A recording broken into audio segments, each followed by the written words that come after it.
Hello students, आज आपण solid स्टेटबद्दल अभ्यास करणार आहोत. तर सॉलिड स्टेटमध्ये आपल्याला माहिती आहे different states of matter, solid, liquid and gases, ते एकमेकांबद्दल इंटरकन्व्हर्टेबल असतात. तर सॉलिडला जर टेम्परेचर दिलं, कन्व्हर्टेड टू लिक्विड, लिक्विडला टेम्परेचर दिल्यानंतर ते कन्व्हर्टेड टू गॅस. आणि जर गॅसला आपण जर टेम्परेचर जर कमी कमी केलं तर gas is converted to liquid, liquid is converted to solid जर टेम्परेचर कमी केल्यानंतर. तसंच जर गॅसेसला प्रेशर दिल्यानंतर कन्वर्टेड टू लिक्विड, लिक्विडला प्रेशर दिल्यानंतर कन्वर्टेड टू सॉलिड, किंवा इन अपोजिट डायरेक्शन त्या पद्धतीने होत असतं. तर आपल्याला सॉलिड स्टेट हा चॅप्टर 12वी इयत्ता 12वीमध्ये शिकायचा आहे. तर सॉलिडचे प्रथम आपण कॅरेक्टरिस्टिक्स बघूया. तर सॉलिडमध्ये पार्टिकल्स आर कॉम्पॅक्टली अरेंज.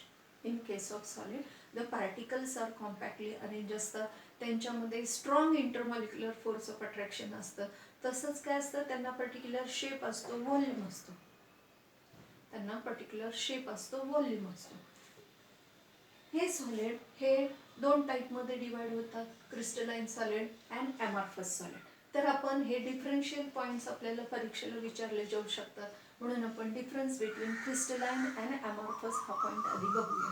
तर क्रिस्टलाइन सॉलिडमध्ये काय असतं, ॲटम्स और पार्टिकल्स कुठले असू शकतात, ॲटम, आयन और मॉलिक्यूल. कुठले असू शकतात, ॲटम, आयन और molecule. They have a long range of regularity in their structure. Arrangement कशी असते, particles compactly arranged असतात and they have a long range of regularity in their structure.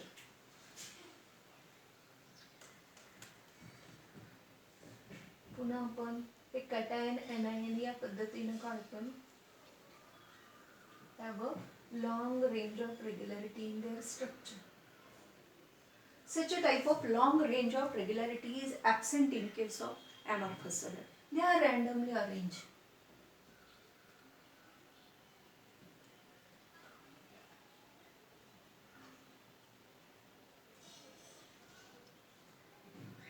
या पद्धतीने have a no long range of regularity in their structure. They have a sharp melting point. Crystalline सॉलिडचा काय असतो, sharp melting point असतो. त्यांचा heat of fusion सुद्धा fix असतं. Sharp melting point असतो, हीट ऑफ फ्युजन सुद्धा फिक्स असतं. They are a true solid. While in case of amorphous solid, they have a no sharp melting point, no sharp or no fixed heat of fusion, and they are a pseudo solid. They are called as a pseudo solid, or they are a super cool liquid. They are called as a super cool liquid. Liquid मध्ये बघा, the intermolecular force of attraction कमी असतं आणि हे atoms ही इथे या solid मध्ये कसे दाखवले जातात, दे आर कॉम्पॅक्टली अरेंज होतात. पण लिक्विड मध्ये काय असतं, they have a loose force of attraction. त्यांच्यामध्ये कसं असतं, फोर्स ऑफ अट्रॅक्शन लूज असतं, ॲटम सुद्धा कॉम्पॅक्टली अरेंज नसतात. त्याच्यामुळे ते काय होतात. आणि मग हे या टाईपचं सॉलिड म्हणजे काय, ते सुपर कूल लिक्विड, खूप कूल केल्यानंतर super cool liquid, it is called as a super cool liquid. Also it has another property that is amorphous solids are isotropic. Isotropic means same and tropy means direction.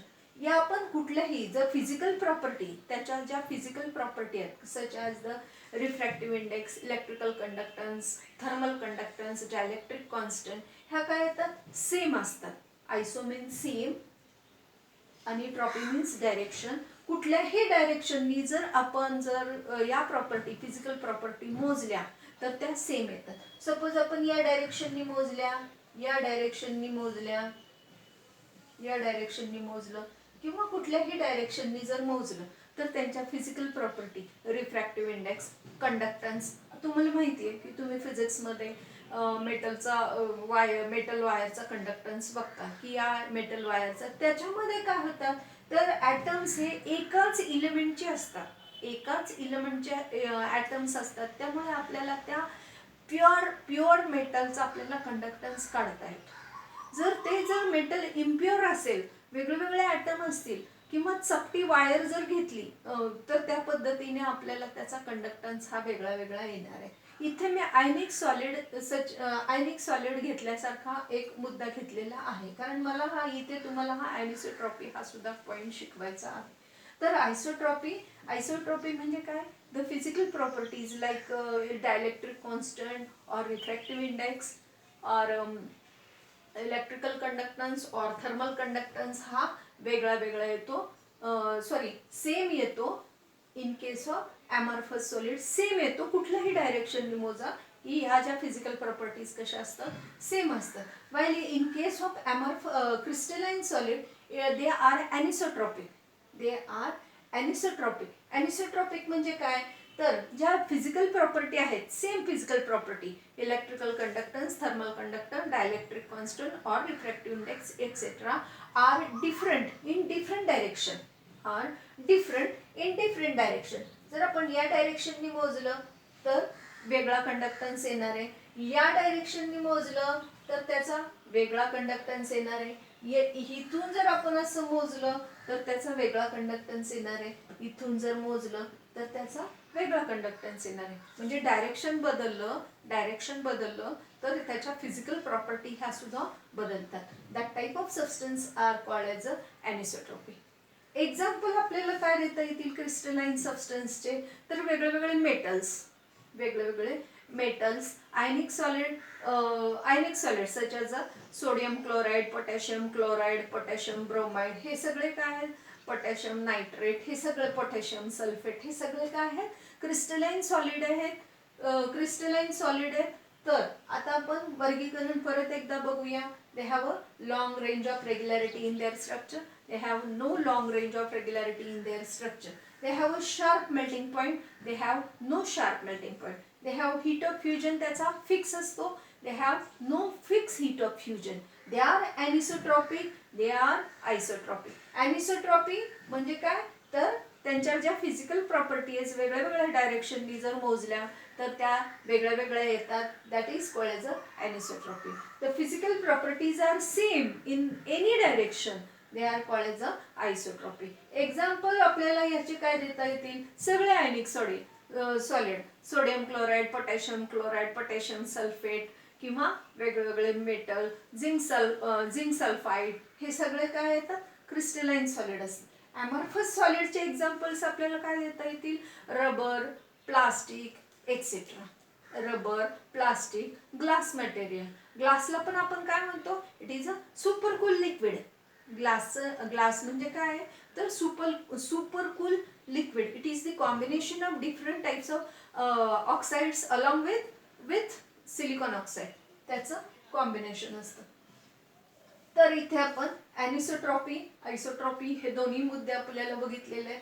आपल्याला इथं explain किंवा define ॲनिसोट्रॉपी आणि आयसोट्रॉपी असा शब्द येऊ शकतो किंवा या दोघांचा डिफरन्स सुद्धा विचारला जातो. ॲनिसोट्रॉपी ज्या वेळेला आपल्याला म्हणतात एक्सप्लेन म्हणलं जातं किंवा डिफाईन म्हणलं जातं त्यावेळेला आपण तिथे डेफिनेशन, एक्सप्लेन म्हणलं की आपण डेफिनेशन लिहायची आणि एक्सप्लेन म्हणलं की तुम्ही या पद्धतीने एक्सप्लेन करून एखादा एक्झाम्पल द्यायचं. ठीक आहे.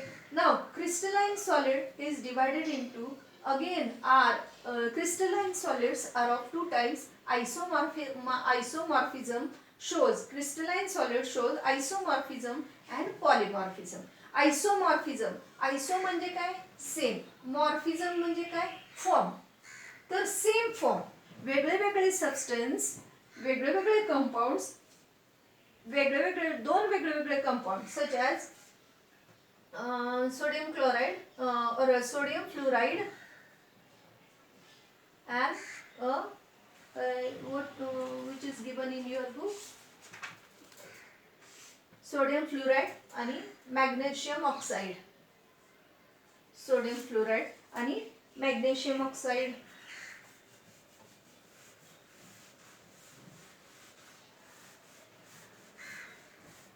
sodium fluoride, magnesium oxide, sodium nitrate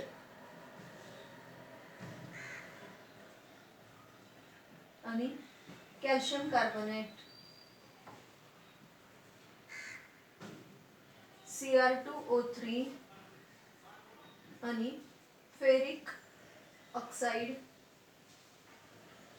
These are the different examples of isomorphism. Iso means same, morphism म्हणजे फॉर्म. तर हे जे आहे दे have a same crystalline form. त्यांचा क्रिस्टल स्ट्रक्चर कसं असतं? क्रिस्टल स्ट्रक्चर कुठले असतात? तर FCC, BCC, सिंपल क्यूब हे आपण नंतर बघणारच आहोत. हे झाले क्रिस्टलचे टाइप्स. क्रिस्टलचे टाइप्स जसं आपल्याला माहिती आहे की diamond has a particular shape. तर तसा असा क्रिस्टलचा शेप असतो. तर हे जे दोन जोड्या दिलेल्या आहेत ह्या जोड्यांचे क्रिस्टल शेप कसं असतो? क्रिस्टल स्ट्रक्चर त्यांचं कसं असतं? सेम असतं. तसंच दुसरं काय? त्यांचा atomic ratio 1:1, 1:1. That is the atomic ratio. Atomic ratio इथे काय येईल? 1:1 सेम येईल. इथे पण काय येईल? 1:1 3 सॉरी 1:1:3 1:1:3 हा झाला त्यांचा ॲटॉमिक रेशो. तर इथे काय येईल? 2:3. काय येणार इथे? 2:3. दॅट मीन्स देअर दोन जे कंपाऊंड कुठले घेणार आहोत आपण त्यांचा ॲटॉमिक रेशो एकमेकांशी कंपेअर करायचा. तो कसा असला पाहिजे? सेम असलं पाहिजे. ऑल्सो काय दुसरं अजून काय सांगते? त्यांचं क्रिस्टल स्ट्रक्चर FCC, BCC और सिंपल क्यूब अशा पद्धतीने त्यांचे क्रिस्टल स्ट्रक्चर असतात. तर क्रिस्टल स्ट्रक्चर सुद्धा सेम असलं पाहिजे. अजून काय सांगता येईल? त्यांचे कटायन्स जे आहेत इथे सोडियम, इथे मॅग्नेशियम, एनायन इथे हा, इथे हा. त्यांची साईज जी आहे ही कटायनची साईज ही कंपॅरेबल असली पाहिजे. कटायनची साईज ही कशी असली पाहिजे? दोघांची कंपॅरेबल असली पाहिजे. Their ratio R plus divided by R minus. Their ratio should be same. याचा आणि याचा ह्या दोघांचा रेशो कसा असला पाहिजे? सेम असला पाहिजे. याचा आणि याचा हा रेशो हा सेम असला पाहिजे. त्यांचं हायब्रिडायझेशन पण सेम असलं पाहिजे. For example listen, sodium nitrate आणि पोटॅशियम नायट्रेट. आता बघा या केसमध्ये काय होतंय? त्यांचा जो रेशो आहे 1:1:3 हे ॲटॉमिक रेशो सेम येतो. परंतु दे हॅव त्यांचा R plus divided by R minus हा जो रेशो आहे हा वेगळा येतो.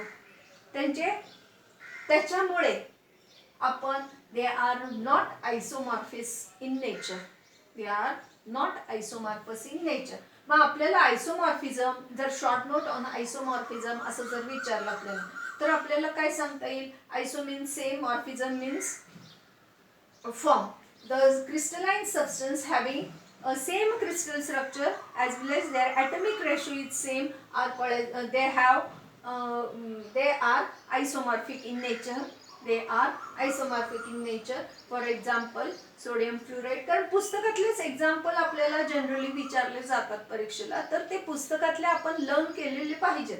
आणि along with that you should see another example also. So sodium fluoride, magnesium oxide, sodium nitrate, calcium carbonate, for example, these are the given. In all have a त्यांच्या सगळ्यांमध्ये यांचं क्रिस्टल स्ट्रक्चर सेम असतं. तसंच त्यांचा atomic ratio पण same असतो. त्यांचा R plus divided by R minus, cation divided by anion ह्यांचा रेशो कसा असतो? सेम असतो. याचा आणि याचा दोघांचा कटायन टू एनायन हा रेशो जो आहे हा सेम असतो. त्यानंतर आपण बघूया polymorphism. Poly means many, morphism means form. So many form, different one compound appear in different form. The phenomenon is called polymorphism. One compound appear in two or more form, then the phenomenon is called as a polymorphism. For example, आपल्याला polymorphism चे example कुठले घेता येईल? Calcium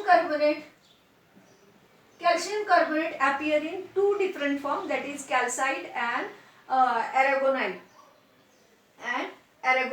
calcium carbonate. त्यानंतर आपल्याला polymorphism मध्ये आपल्याला दुसरे एक्झाम्पल काय घेता येईल?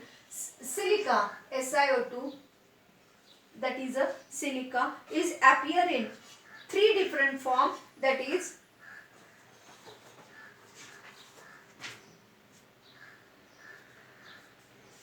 Silica is appear in 3 different forms, that is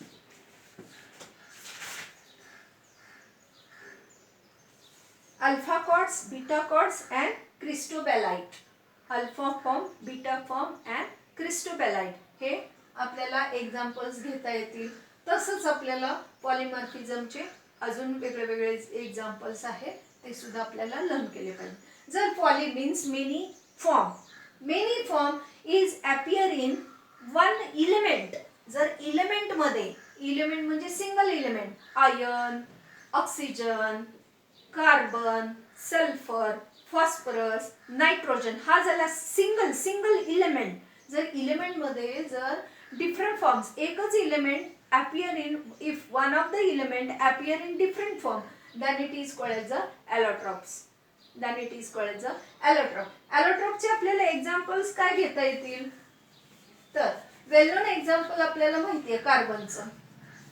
कार्बनचे different forms diamond, graphite and fullerene, हे आपल्याला these are the allotropes of carbon. सल्फरचे allotropes आपल्याला सांगता येतील, मोनोक्लिनिक सल्फर, रॉम्बिक सल्फर, या टाईपचे सल्फरचे allotropes सांगता येतील. फॉस्फरसचे allotropes असतात, तांबडा फॉस्फरस, पिवळा फॉस्फरस, हे आपण मराठीमध्ये शिकलेलो आहोतच. तर हे फॉस्फरसचे allotropes झाले. तर या पद्धतीने allotropes आपल्याला शिकता येतील. त्यानंतर आपण क्रिस्टलाइन सॉलिड हे 4 प्रकारचे असतात. Crystalline solid is divided into depending upon their molecule, आणि त्यांच्यामध्ये फोर्स ऑफ अट्रॅक्शन कुठला आहे, त्यांच्यामध्ये फोर्स ऑफ अट्रॅक्शन कुठला आहे आणि मॉलिक्यूलचा ॲटम और मॉलिक्यूल पार्टिकल टाईप कुठला आहे, त्याच्या पद्धतीने त्याचे हे 4 टाइप्स पडलेले आहेत. तर क्रिस्टलाइन सॉलिडमध्ये आपण पहिल्यांदा बघूया आयनिक सॉलिड. तर आयनिक सॉलिडमध्ये काय होतात, तर आयनिक सॉलिडमध्ये दी पार्टिकल कुठला आहे, आपल्याला कुठले कुठले महत्त्वाचे पॉइंट्स असतात. एक तर त्याचा पार्टिकल टाइप, पार्टिकल कुठला, त्यांच्यामध्ये बॉन्डिंग कुठलं असतं. त्यानंतर आपण थर्ड पॉइंट बघायचं आहे त्याच्यामध्ये की मेल्टिंग पॉइंट, त्यांचा बॉइलिंग पॉइंट, मेल्टिंग पॉइंट कसा आहे. आणि last conductance, they are conductor और नॉट, ते बघूया. इलेक्ट्रिकल कंडक्टर और नॉट आणि एक्झाम्पल. 5वा पॉइंट आपल्याला बघायचा आहे, तो म्हणजे एक्झाम्पल. तर आयनिक सॉलिडमध्ये पार्टिकल टाइप कुठला आहे, तर आयनिक सॉलिडमध्ये as the name suggest that ionic solid particles कुठला आहे, आयन्स. पार्टिकल कुठले असणार आहेत, ions, cation and anion. In cation and anions are compactly arranged. They may have a different size. थोडीफार बदल असू शकते.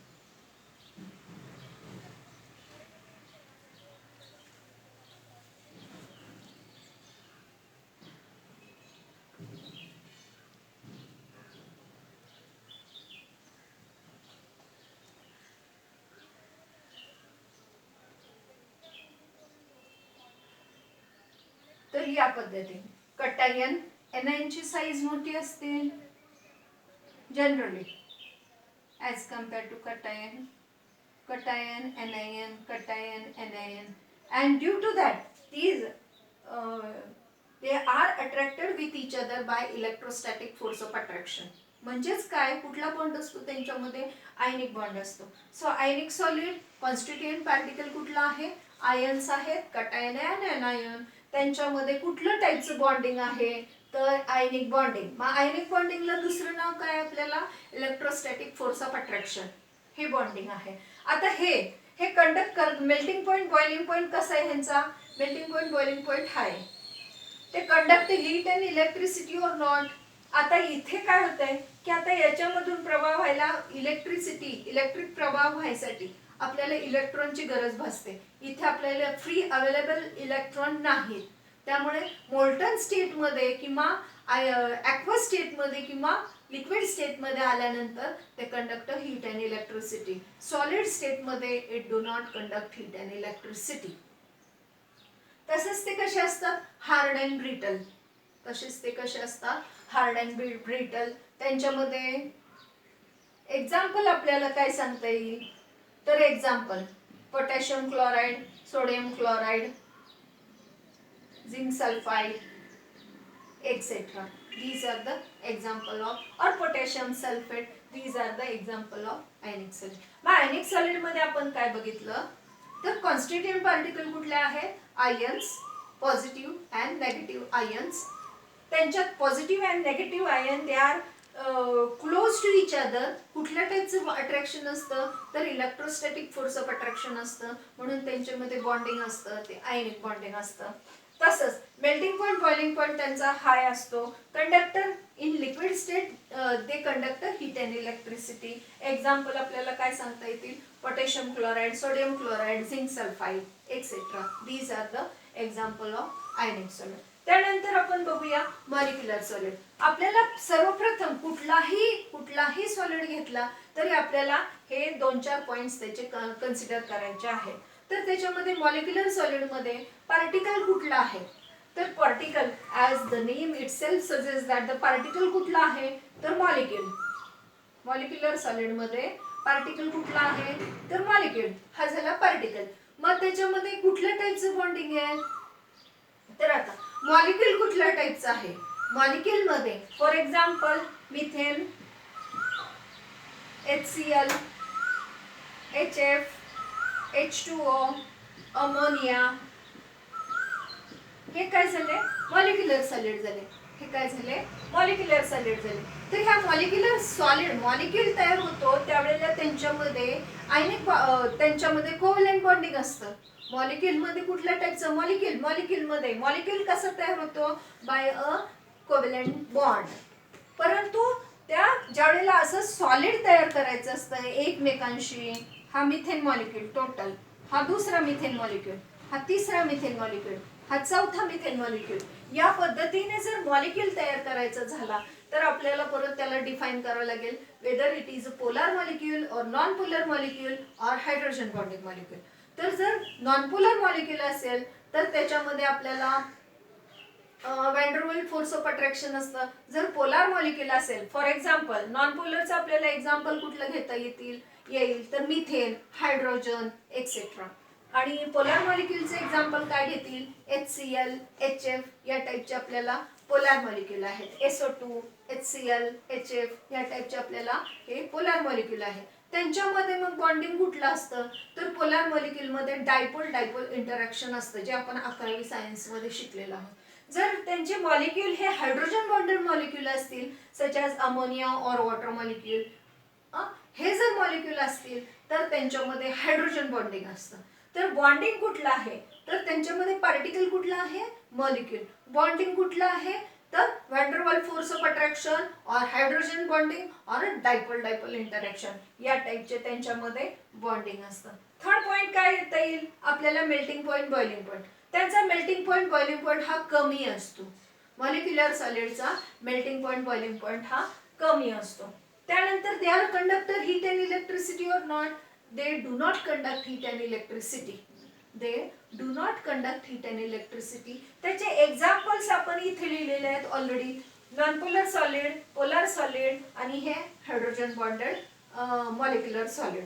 तर हे त्याचे एक्झाम्पल झाले, that is methane, HCl, ammonia, water molecule. These are the example of molecular solid. आपण आता थर्ड पॉइंट कडे वळूया, कोव्हॅलेंट सॉलिड. तो कोव्हॅलेंट सॉलिड मध्ये कॉन्स्टिट्यूएंट पार्टिकल कुठला आहे, आपण नेहमी कुठले पॉइंट्स कन्सिडर करायचे ह्याच्यामध्ये आपल्याला वर्गीकरण म्हणजे एक्सप्लेन करताना जर आपण कंपॅरेटिव्ह स्टडी केला तर आपल्याला तो चांगला लक्षात राहतो आणि एक्सप्रेस करता येतो. तर पहिला पॉइंट्स कोव्हॅलेंट सॉलिड एक्सप्लेन करायसाठी आपल्याला पार्टिकल बघायचं आहे. तर पार्टिकल कोव्हॅलेंट सॉलिड मध्ये पार्टिकल कुठले असतात, तर ॲटम असतात, कोव्हॅलेंटली बॉन्डेड ॲटम. कुठले ॲटम असतात, कोव्हॅलेंटली बॉन्डेड ॲटम. कोव्हॅलेंट बॉन्ड वापरून जे ॲटम जे आहेत ते कोव्हॅलेंट बॉन्ड वापरून जे मॉलिक्यूल तयार करतात त्याला म्हणायचं कोव्हॅलेंट सॉलिड. त्यांचं एक नेटवर्क असतं, ज्या नेटवर्क टाईप ऑफ स्ट्रक्चर तयार होतं त्यांचं. तर त्यांच्यामध्ये कॉन्स्टिट्यूएंट पार्टिकल कुठले असतात, ॲटम असतात, जे ॲटम कोव्हॅलेंट बॉन्ड तयार करतात. जे ॲटम कोव्हॅलेंट बॉन्ड तयार करून नेटवर्क जायंट नेटवर्क स्ट्रक्चर तयार करतात, त्याला म्हणायचं कोव्हॅलेंट सॉलिड. त्याच्यानंतर त्यांचा बॉन्डिंग कुठलं असतं तर कोव्हॅलेंट बॉन्ड. बॉन्डिंग कुठलं असतं त्यांच्यामध्ये कोव्हॅलेंट बॉन्ड असतं. Melting point boiling point. Melting point boiling point high असतो, कधी कधी लो असतो, डिपेंडिंग अपॉन द, म्हणजे फॉर एक्झाम्पल आपल्याला घेता येईल डायमंडचा मेल्टिंग पॉईंट कसा असतो, खूप हाय असतो. आपण हे 11वी मध्ये शिकलेलो आहोत.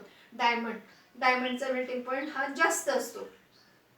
तर ग्राफाईटचा मेल्टिंग पॉईंट जरा कमी असतो. ग्राफाईट पण कसं आहे, हे कोव्हॅलेंट सॉलिड आहे. त्यांच्यामध्ये हायब्रिडायझेशन वेगळं येतं, त्याच्यामध्ये फ्री इलेक्ट्रॉन्स, त्याला कंडक्टन्सला, आता कंडक्टन्स बद्दल आपल्याला काय बोलता येईल तर diamond is do not conduct heat and electricity, they are insulator असं म्हणता येईल.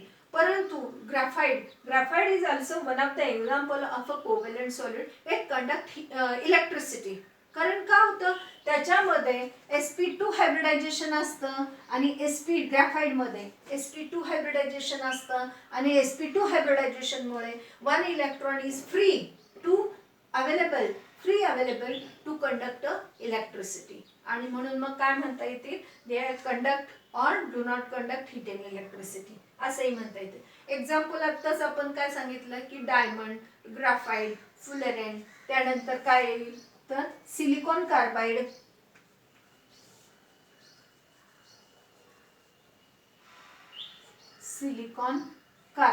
या टाईपचे एक्झाम्पल्स आपल्याला कोव्हॅलेंट सॉलिड मध्ये बघता येतील. त्यानंतर आपण वळूया हे मेटॅलिक सॉलिड कडे. तर giant structure, for example diamond मध्ये आपल्याला काय म्हणता येईल की it has a sp3 hybridisation. आणि जायंट स्ट्रक्चर बद्दल मी बोलले नाहीये तुम्हाला, त्यामुळे मी जरा जायंट स्ट्रक्चर बद्दल माहिती सांगते. तर हे त्याचे जायंट स्ट्रक्चर.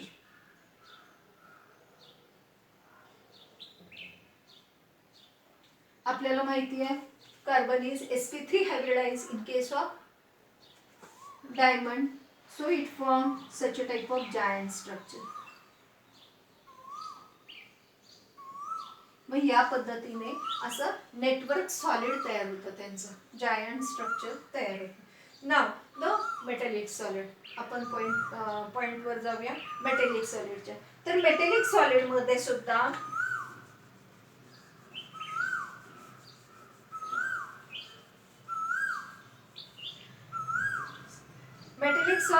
मेटॅलिक सॉलिड मध्ये कॉन्स्टिट्युएंट पार्टिकल काय आहे, मेटल.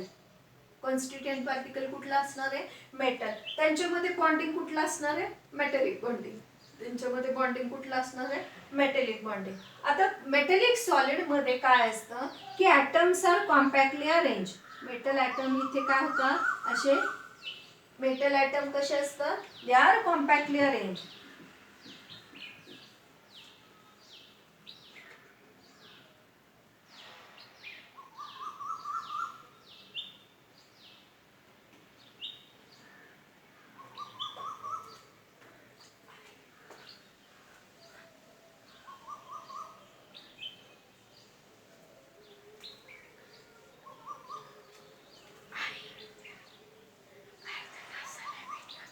कॉन्स्टिट्युएंट पार्टिकल कुठले आहे तर मेटल ॲटम. मेटल ॲटम मध्ये काय येतं तर कटायन आणि देअर इलेक्ट्रॉन.